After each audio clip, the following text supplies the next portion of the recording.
Hi there, my name is Faith Rose and I'm a junior at McKendree University.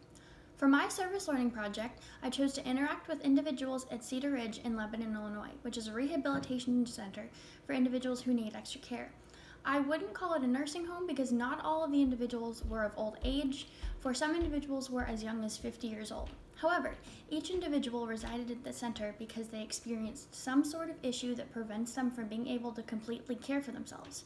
I chose this center as my spot for the project because I've been volunteering at this center since freshman year. However, I had never interacted with individuals in such a timely manner on a personal basis until this project.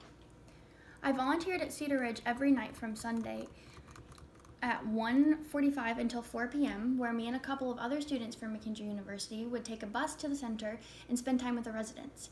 During our first hour, we would all split off and spend one-on-one time with the residents, where we were either placed in a room to visit the whole length of the time. Instead of choosing a room, I enjoyed sitting in the circle with the residents, which was a living room set up in the shape of a circle where the residents could gather and nap and have conversations. Choosing this area allowed me to converse with many individuals rather than select just a few, which helped broaden my horizons of communication.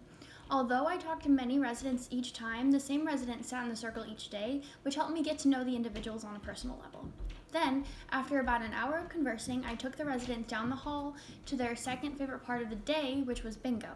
Sometimes I would be in charge of calling the bingo cards, and other times I got to go sit with some of the residents and assist them in their playing, which was repeating numbers and helping those with low motor skills place chips on the right numbers, and further getting to know the individuals. These trips to Cedar Ridge quickly became the highlight of my weekend, where I always knew that I had something to look forward to because I knew I would see their shining faces. Out of all the individuals that I encountered interactions with, perhaps the most memorable and significant was my interactions with JR. He is a man in his mid-70s who has been in a nursing home for over 10 years. He came to the rehabilitation center because he could not properly walk and take care of himself, and he could not take care of his wife either, who was in the mid-rough shape that he was in. Through our increased interaction, he appeared to trust me from the very beginning of our built relationship, where he self-disclosed a lot of personal information from the beginning. Due to this, it appeared as if he had a lot of built-up tension that he needed to get off his shoulders. The concepts of Gestalt's theory can be applied to his case because it appears as if he is experiencing cognitive dissonance due to his lack of recognition of the things that are happening in the present. He experienced many traumatizing events in his past, such as getting run over by a semi-truck, a young adult who accidentally hitting a tree, and which caused him to get into a large accident. He frequently spoke of his feelings from his childhood, early adulthood, and when his children were little. Also, he emphasized the relationship between him and his wife, where they've been married for 50 years. He spoke to her of her needs and concerns and her well-being, and how she has diabetes and was not doing so well. In reply to these things, I actively listened to his concerns and encouraged him to focus on the present rather than the past. Due to these presented needs, from his self-disclosure in the conversation, it appears as if Gestalt therapy and theory could be applied to this case. Using Gestalt's model, it appears as if JR lacks the ability to see beyond the measures of his perception, frustrations with the world around him because he lacks awareness of what is actually happening, rather than the constraints of his own perception. Also, he lacks awareness of his own actions and intentions, where he believes that he is being kind and courteous to the individuals around him. In the present, he is not able to understand his wife like he believes he can. Instead, he makes assumptions upon his wife based on the behaviors she has exhibited in the past. For instance, his wife was sitting with us at the bingo table and was in charge of putting the markers on the board when the members were called. Due to her motor deficiency, she took longer to pick up the chip and place it on the board. JR would become extremely frustrated with her without realizing his emotions and pick up the chip for her and place it on there as if she was incapable of doing it herself. However, he struggled to pick up the chip himself and would not put it on the right part of the board either. His wife was perfectly capable of putting the chip on the board, but JR became overwhelmed with the present emotions that did not deal with, instead took it out on his wife. It appears as if he projects his unfinished business from the past onto his wife, where he does not realize that his motivations and actions and reacts based on automatic thoughts rather than giving into experiencing current feelings. Also, he would use deflection within our conversation. When he would talk about his children and their accomplishments, he often used humor to combat his feelings of sadness. It was very apparent that he missed his children and he wished that they could visit more, but he deflected his feelings and chose to use humor to cover up his wishes and feelings of sadness. He did not want to become vulnerable in front of me or his wife, which caused him to use the humor. And this indicates that he struggles to deal with his issues in the present and is focused on past emotions rather than what is happening right now. In other words, it's easier for him to deal with things that have happened in the past than what he's currently experiencing.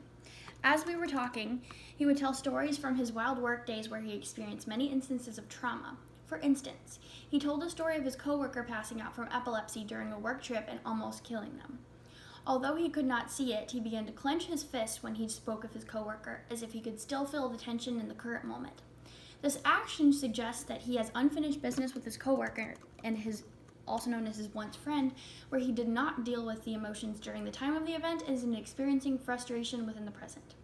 JR is focused on being someone that his behaviors do not add up to.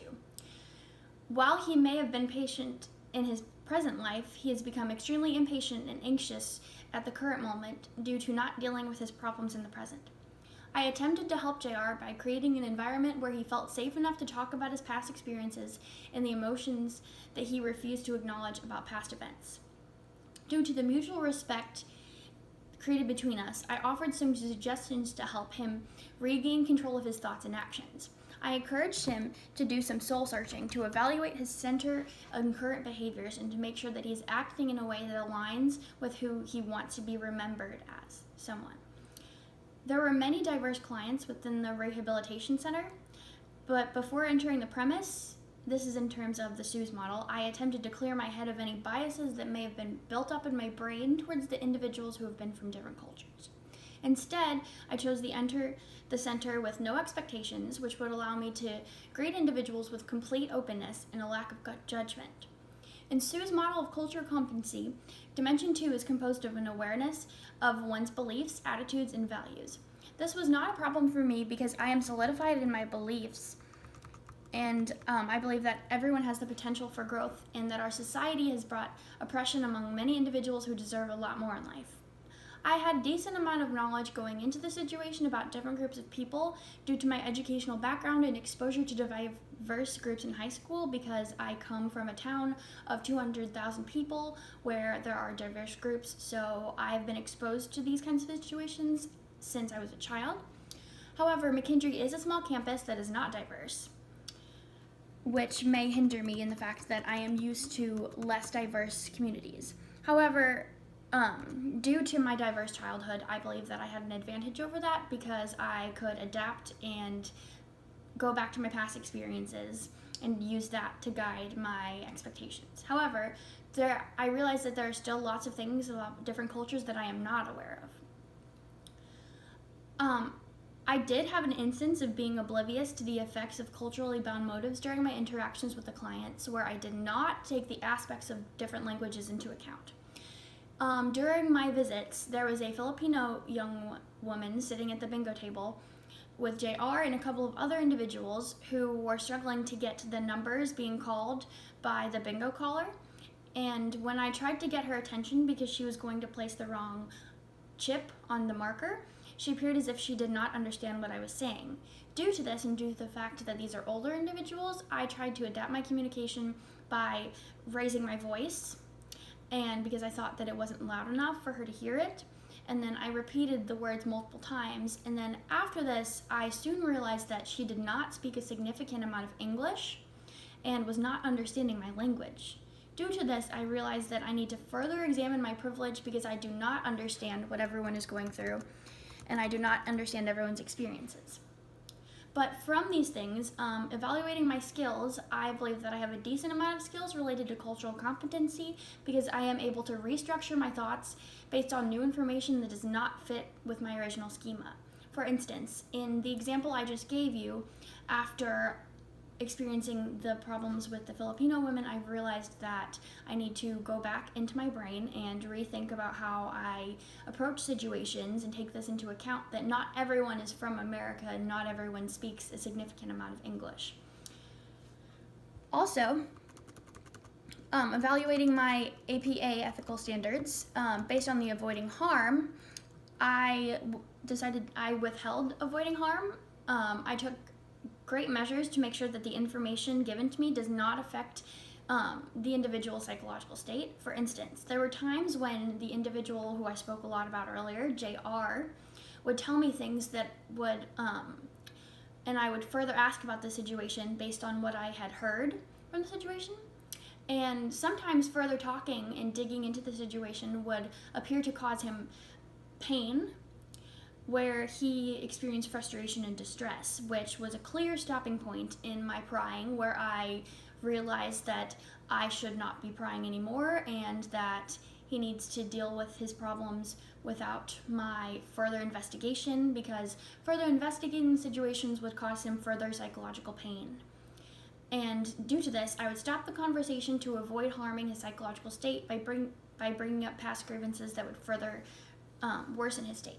Also, I tried not to get myself into situations where I would have to give him therapy, because I knew that I am not a licensed therapist, so I should not bring up anything that would require me to further give people therapy, because I'm not trained to do that yet. In terms of maintaining confidentiality, I took precautious measures to make sure that I did not release any of the confidential statements made into our sessions, because other than outside this project, and even the ones in this project, I made sure to change the names, and I did not give you complete information on the individuals, because that is confidential. Even in the depths of this project, the deep things released were not spoken due to confidentiality. I made sure that JR and individuals knew that the information given to me was private and would not be shared with anyone. Due to this promise, individuals trusted me with their information, and due to this, they self-disclosed more on personal events. After evaluating all of this, I realized that this project has taught me the importance of actively listening, because you can never assume that you know what a potential client is going through. And as I was talking to the individuals, I realized that I was attempting to predict what they were going to say, almost assuming that I knew their story before actually knowing it. Even after evaluating my thoughts, I realized that this is something I really need to work on, and to be able to provide clients with the right attention and supervision that they need. Also, this will allow a collective relationship between me and the future client, so that way it's based on working together rather than me assuming what they're going to say. Perhaps the most important thing I learned from this project, though, is my love for older individuals. I was sort of anxious about making my Cedar Ridge my site for this project, because I do love going to the rehabilitation center, but it can become frustrating when individuals become angry due to their problems and lack of hearing and different cognition issues. However, volunteering at this rehabilitation center and getting to know the clients has brought me a new sense of peace, and it's incredibly eye-opening and relieving, because I learned that it is incredibly rewarding to go to these rehabilitation centers, because I feel as if I can create a difference in these things. Due to this, I realized that I better empathize with older individuals than I would with individuals who are younger, and this helped me to realize that I may actually want to study geriatrics in the future, and I may want to lean towards that when I go into therapy. So that's something that is very important that I learned. And due to this, I learned that there is really something about the wisdom that older individuals bring that is very special and incredibly rewarding. Although I did not have the professional tools to do real therapy with clients, I believe that with proper training, I could help make a difference and bring these individuals to a better place where they're actually self-actualized. Thank you so much for listening to this presentation. I hope you enjoyed it, and in conclusion, I learned a whole lot from this project, and it is very important to take out your biases before entering a situation. And also, it is very important to empathize with clients rather than sympathize, because you do not know what they're going through, but you want to be able to put yourself into their footsteps. Thank you.